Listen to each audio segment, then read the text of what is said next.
What is going on, Miami Heat Talk fans? It is your boy Ernest back with another Miami Heat Talk video. Elephant in the room. I know you guys see this right here. Just gonna let y'all know what happened. As most of you guys know, I am a pro wrestler. Unfortunately, a couple weeks ago, I banged my elbow pretty hard. I've been dealing with an issue with my right elbow for the last couple months. Huge amount of inflammations I usually get. But a couple weeks ago, I did this certain move, banged the elbow. Unfortunately, I fractured my elbow. I've been wrestling the last 3 weeks with a fractured elbow, did not even know. Found out yesterday in the doctor's office. They required me to be out for some time. It sucks. Being a pro wrestler is similar to a pro basketball player. You know, I'm an athlete, and whenever something like this happens and I'm off the shelf for a few weeks or months, it really gets with my psyche, it messes with me. I know I don't talk much about the wrestling here. I like to keep the Heat page and the wrestling page completely separate. This is something I like to do as a hobby. This is for fun. But sometimes, you know, this is my reality. This is real life. It sucks. But you know what? Screw it. I ain't wearing this crap. I'm sure you guys can see it right here. My elbow's pregnant. But you know what? Screw it. I feel good. I'm on medication. I'm ready. I can move it around. That's just a precautionary so I don't get hurt. So screw it. I ain't wearing that crap because I'm excited. We talking Miami Heat basketball, baby. So let's get on to it, you guys. Tonight is Game 4 of the Eastern Conference Finals. The Miami Heat look to take out the Boston Celtics. We are one game away from the NBA Finals, our 7th NBA Finals that we have the possibility of going to, you guys. I'm excited. I'm pumped. Screw the elbow. Doesn't matter. What matters is getting to the NBA Finals. Now, last night, Denver defeated the Lakers. So Denver has solidified their slot as the West team to make the NBA Finals. Their very first NBA Finals, led by the triple-double monster Nikola Jokic. Jokic and Jamal Murray lead this outcast side of teams to the NBA Finals, doing it against the king, LeBron James. They will be a problem to deal with. But we are not worried about the future. We live in the moment, we live in the present. And what is the present? Job's not done. You need to win tonight to punch in your ticket to go to the NBA Finals. And the great thing, you guys, if Miami wins tonight, the NBA Finals is in June 1st. Next Thursday. The Heat are going to have a full week of rest. Denver already got their rest. Now, is it good for Miami to extend this series to continue to play? I don't think so. I think it's good to just close out Boston. You don't want to play Game 5 in Boston. Right now, Boston's depleted. They're down. You got to crush your foot on them. Finish the job. This is the perfect opportunity. This is the game to win. You don't want to take this back to Boston. And you know what? Getting to it, you guys, I understand that the Heat have a 3-0 series lead. I've said this before and I will say it again. Boston is not playing to their potential. We've seen what this Boston Celtics team can do. Last season, they went to the NBA Finals. They defeated us in the conference finals. And are we a better team this year? No. It's the same team as we had last season. But just like last season, we're dealing with injuries. Last year, we had injuries to Kyle Lowry, PJ Tucker, Tyler Hero. This year, Tyler Hero and Victor Oladipo are not playing. It is 2 reasons why this team is succeeding. First and foremost, you got to tip your hat to Erik Spoelstra.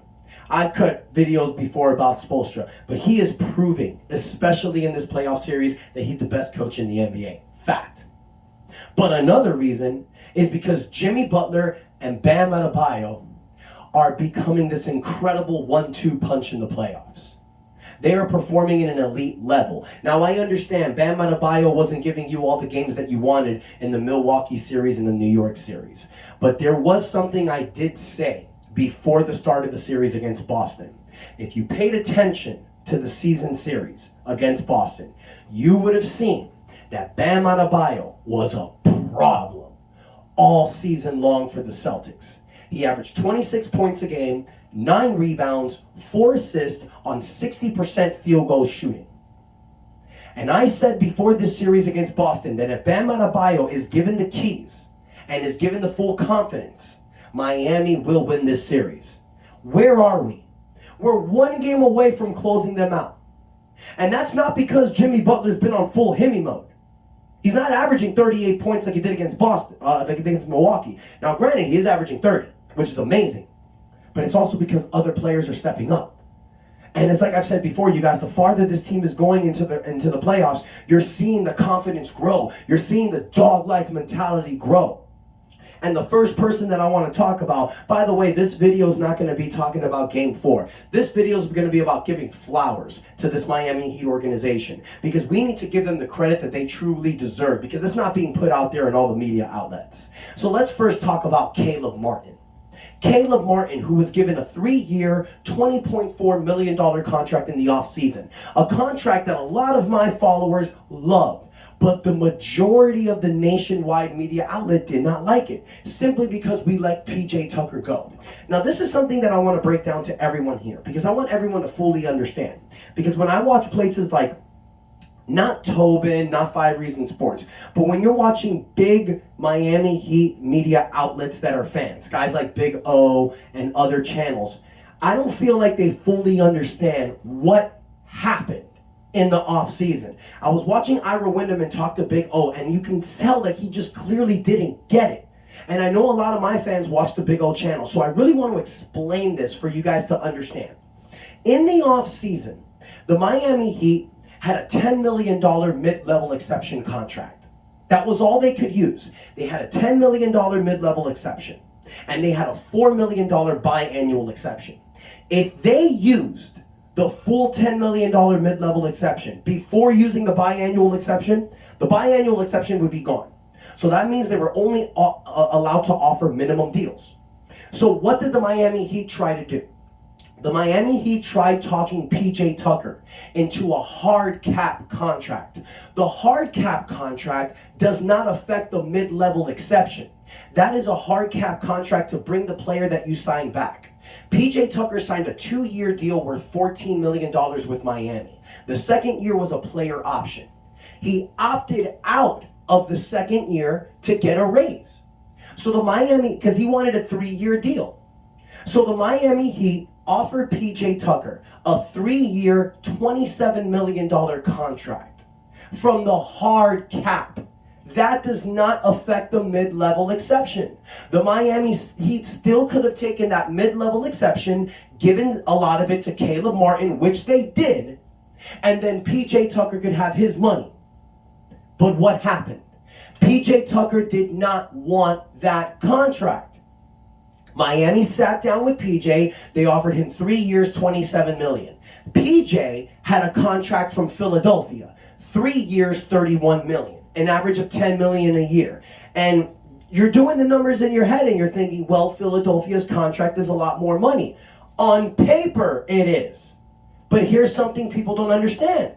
In Philadelphia, PJ Tucker has to pay something that's called state income tax, which takes a lot of money from your salary. So the way that the Miami Heat explained this to PJ Tucker was, if you take the money that we're giving you, it will be the same that Philadelphia is giving you after the state income tax hit. In Florida, you do not pay state income taxes. You don't pay it. That's the beauty of the state of Florida and Texas. So Miami made the offer. PJ didn't want it. PJ wanted the full mid-level exception. He wanted to be known as a $10 million per year player. That's what and that's the reason why he did not sign with Miami. That's why we did not bring PJ Tucker back. Yes, there were other reasons. If we gave PJ Tucker that money, we would have been over the luxury tax cap. And at that time, I don't know if you guys remember, Miami was trying to trade for Kevin Durant or Donovan Mitchell. Tyler Hero had not signed his rookie max contract scale yet. So Miami was fielding offers. So PJ Tucker had to wait. He didn't want to. He wanted his $10 million a year contract that Philadelphia gave him. Miami offered him what we offered. He said no. He walked. So what did Miami do? From the mid-level exception, we gave it to Caleb Martinn. 3 years, $20 million. So Caleb Martinn was getting $7 million a year. That still left us with about $3 million in the mid-level exception. But had we give the full mid-level exception to PJ Tucker, the only thing we could have given Caleb Martinn was a minimum contract. Caleb Martinn would not have signed that. He would have gone somewhere else. So the point of the story that I'm telling you, and I'm sorry that I went a little bit long, you guys, but I wanted you guys to fully understand. The point of the story is the Heat made the right decision. Damn it, that hurt. The Heat made the right decision. The Heat decided to go for Caleb Martinn instead of PJ Tucker. They took the guy who was 26 years old versus the guy who's 38 years old who's got 2 years left on his contract. Smart choice. Sorry I went a little long there, you guys, but I want everyone to understand why the Heat did what they did. It's not like we just let PJ Tucker walk and chose Caleb over him. A little bit, yeah, but we gave them both the opportunity to stay. PJ didn't want to. That's his fault. He's a dumbass. He's not going to the NBA Finals. That's what you get, moron. Anyways, moving on. 3 other guys that I want to talk about. 4 other guys that I want to talk about. 4 guys that dirt was kicking on their graves this season. 4 guys that Miami Heat fans were ready to walk from. And if you say it's not true, you're lying. Gabe Vincent, Max Strus, Duncan Robinson, Kyle Lowry. During the 2023 season, Duncan Robinson wasn't playing. Kyle Lowry was playing very efficiently the beginning of the season, but broke down and was not playing. There was a 6-week period that he was completely off. These were 2 guys that Heat fans hated having this season because both of them together were making about $50 million and were providing you nothing. Myself included. I'm not going to stray away and say I knew it all along. Myself included. I'm like, damn, this sucks. I was more pissed off with the Duncan contract, but with Kyle Lowry, I'm like, damn, bro, we only just got 1 good season out of him. But Gabe Vincent and Max Strus, they were both having not productive seasons. You were seeing it. There was a lot of games where they just weren't there. Yeah, they would have their moments and their flashes here and there. But honestly, nobody was talking about giving Gabe Vincent or Max Strus starting contract money. Nobody at all during the season. These 4 guys were playing bad. And in a way, it was making Heat fans think, okay, what do we got to do this offseason? Now we got 4 guys that we thought were productive, that we thought were going to hit their strides, really haven't. You know, you're thinking Max Strus and Gabe Vincent, being that it's contract years, are going to step up, but they weren't. Now in the playoffs, these 4 guys are reasons why we're going this far. Max Strus and Gabe Vincent, starting, by the way. The very first ever undrafted backcourt starting in the playoffs. It happened last season, it's happening tonight. They're going to be the very first undrafted backcourt duo in the NBA Finals ever. And these 2 guys are up for a contract. Duncan Robinson, who was washed away, who we thought was Miami was just going to have to eat the contract for the rest of the series, breaks out with 22 points, had several 15-point games, several multiple three-point shot-making games, and has now raised his value in the playoffs. Kyle Lowry, who we were like, damn it, we're going to have to eat this contract next season, is playing in a way that now you're thinking, damn it, should we keep him next year? Do you want to keep a guy who's 38 years old making $30 million? These are 4 guys who we were ready to exonerate, get rid of. And now these are 4 guys that are playing huge roles in us winning. The Miami Heat's going to have some very difficult decisions this offseason, you guys. But right now, it doesn't matter. Live in the moment. Enjoy what's happening. Because these 4 guys who we were ready to get rid of are breaking out and having incredible playoff series. And that is what Miami Heat culture is all about. Never doubt Miami Heat players. We're living it right now. And by the way, talking about these undrafted players going crazy, that's disrespect. I'm going to stop saying that. And the media outlets should stop saying it too. Max Strus and Gabe Vincent, they're experienced playoff players. Okay? Freaking Kyle Lowry is a champion. Duncan Robinson is a record-setting 3-point shooter. These are guys that, when given the opportunity, they're going to step up. And why are they given that opportunity? Because they're playing for the best coach in the NBA. And by the way, you guys, am I the only one that thinks it's weird that Eric Spoelstra has never won NBA Coach of the Year? Ever? That's insane. There's so many seasons Spoelstra should have won Coach of the Year. I mean, 2013, with that beautiful winning streak that we had, winning 66 games. 2017, when Miami finished 41-41, starting the season 11-30, finishing out 30-11. And I know what you're going to say, Ernest, no, the Heat didn't make the playoffs. Why should Erik Spoelstra win Coach of the Year? Well, in the year 2000, Doc Rivers didn't make the playoffs with the Orlando Magic. A bunch of scrubs that went 41-41. He won Coach of the Year. That tells you right there that NBA don't like the Miami Heat. That's just a fact, all right? That's just a fact. They don't like us unless LeBron James is here. For those 4 years that LeBron was here, the NBA loved Miami. We were the beautiful children. The moment LeBron left us, throw him back in exile. Tell me I'm wrong, okay? But there was, and let's continue. Last season,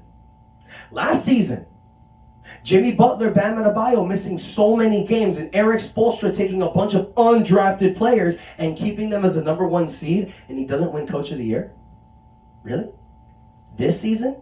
I mean, Coach of the Year is given at the end of the season, so you can't really put the stamp on saying that this year he should have been given it, but look at what he's done. Erik Spoelstra is proving time and time again, you guys, that he is the best coach in the NBA. And I'm not going to get too much about Spoelstra. If you want to know more about Spoelstra, 3 videos ago, I have a full video talking about Erik Spoelstra. If you want more details on Spoelstra, definitely check that out, you guys. But this video is basically about giving flowers to certain Miami Heat players. Jimmy, Bam, Kyle, Duncan, Max, Caleb, Gabe. These are guys that are taking this team, holding it down. You could have seen Jimmy and Bam doing this.